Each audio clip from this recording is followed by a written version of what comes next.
हम थे दूसरे अभ्यास के तीसरे क्वेश्चन पे। जलम पित्वा व्याघ्र किम अवदत्, जल पीकर बाघ क्या बोला। जलम पित्वा व्याघ्र अवदत्, जल पीकर बाघ बोला, शमय में पिपाशा, मेरी प्यास शांत हो गई है। सांप्रतम, अब बुभुक्षितो अस्मि, अब मैं भूखा हूँ। इदानीम, इस प्रकार, अहम त्वाम खादिष्यामि, मैं तुम्हें खाऊंगा। ये पूरा उत्तर लिखना है बेटा, जलम पित्वा से लेकर खादिष्यामि तक, यहाँ तक, ठीक है। अगला क्वेश्चन, चंचल मातृस्वस्य इति काम संबोधितवान, यानी कि चंचल ने मौसी किसको कहा था। चंचल मौसी किसको कह रहा था, लोमड़ी को। तो क्या आएगा, चंचल मातृस्वस्य इति लोमशिकाम संबोधितवान। चंचल मातृस्वस्य इति लोमशिकाम संबोधितवान, चंचल ने मौसी कहकर लोमड़ी को संबोधित किया। दूसरे अभ्यास का चौथा। अब है पांचवा। जाले पुनः बद्धम व्याघ्र दृष्ट्वा व्याधे किम अकरोत्, जाल में दोबारा से, पुनः यानी कि दोबारा से बंधे हुए बाघ को देखकर व्याधे शिकारी ने क्या किया। शिकारी कौन, चंचल ने क्या किया। तो इसका उत्तर आएगा, जाले पुनः बद्धम व्याघ्रम दृष्ट्वा, जाल में दोबारा से बंधे हुए बाघ को देखकर व्याधे शिकारी प्रसन्न भूत्वा, प्रसन्न होकर गृहम प्रत्यावर्तत, अपने घर पर वापस लौट गया। ये बेटा क्वेश्चन आंसर थे सिर्फ। उसके बाद तुम्हारे अभ्यास में आते हैं ये,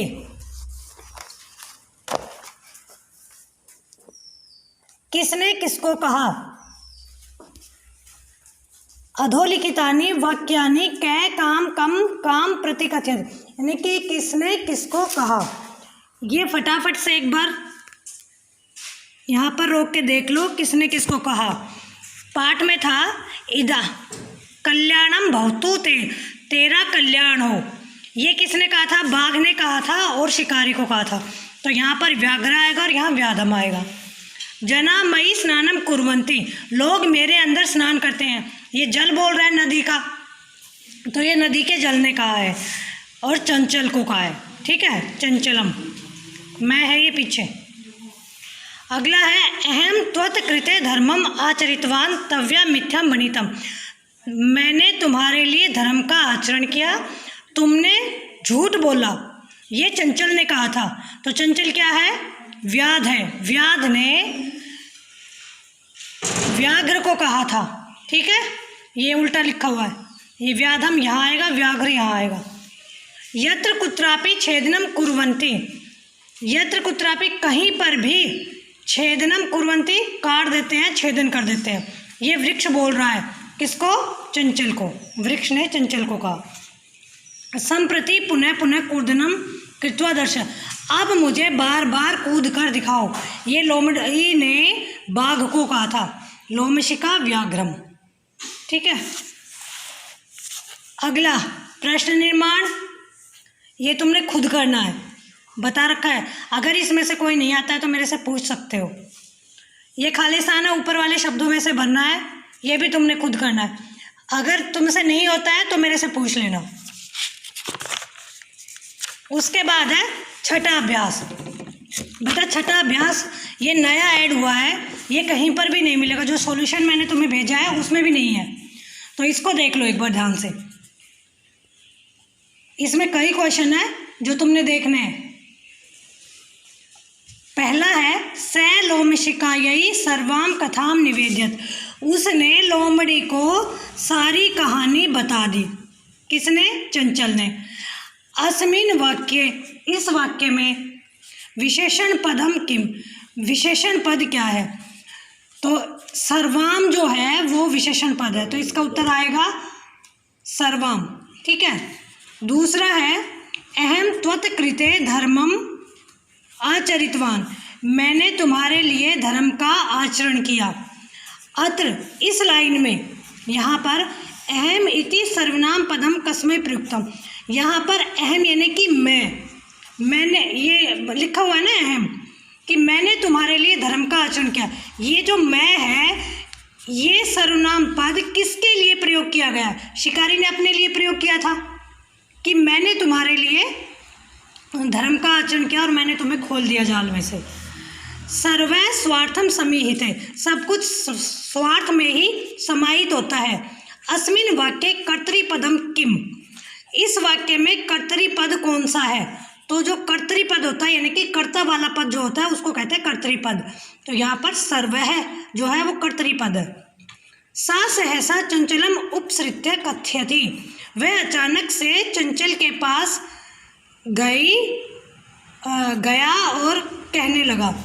सा गई, लोमड़ी गई थी ना, सा सहसा वह गई चंचल के पास अचानक, सहसा मैंने अचानक, और कहने लगी। वाक्यात, इस वाक्य में एकम अव्यम पदम चित्वा लिखत, एक अव्यय पद है उसको चुनकर लिखो। अव्यय पद वो होता है जो कभी भी समय या काल के अनुसार नहीं बदलता, उसको अव्यय पद कहते हैं। जैसे कि अचानक, अचानक भूतकाल में भी अचानक ही रहता है, वर्तमान में भी अचानक ही रहता है और भविष्य में भी। तो इसलिए सहसा जो है वो एक अव्यय पद है इसमें, ठीक है। का वार्ता, क्या बात है? माम अपि विज्ञापय, मुझे भी बताओ। ये लोमड़ी ने कहा था कि क्या बात है, मुझे भी बताओ। अस्मिन वाक्य, इस वाक्य में क्रियापदम किम, क्रियापद कौन सा है ये बताना है। इस पूरे वाक्य में क्रियापद क्या है? तो का वार्ता, क्या बात है, ये क्रियापद नहीं है, ठीक है। माम अपि विज्ञापय, मुझे भी बताओ, बताओ यानी कि कुछ काम करना कह रहे हैं ना, तो विज्ञापय को ही हम क्रियापद कहते हैं, ठीक है।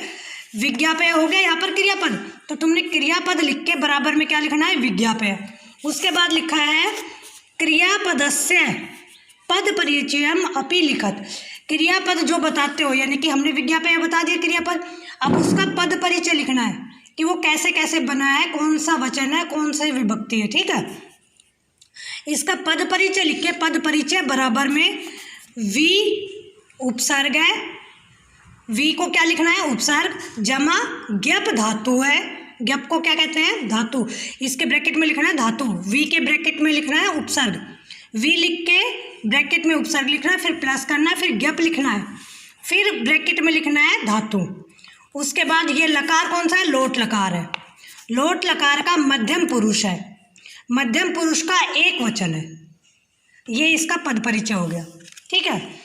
उसके बाद ये खाली स्थान है, जैसे पहली वाली लाइन लिखी हुई है ऊपर एग्जाम्पल के लिए, वैसे ही तुमने सारी नीचे वाली लाइनें भरनी है। तो इसको एक बार देख लेना, इसका स्क्रीनशॉट रख के और इस खाली स्थान को भर लेना, ठीक है। अगर समझ में ना आए तो पूछ लेना, देखो,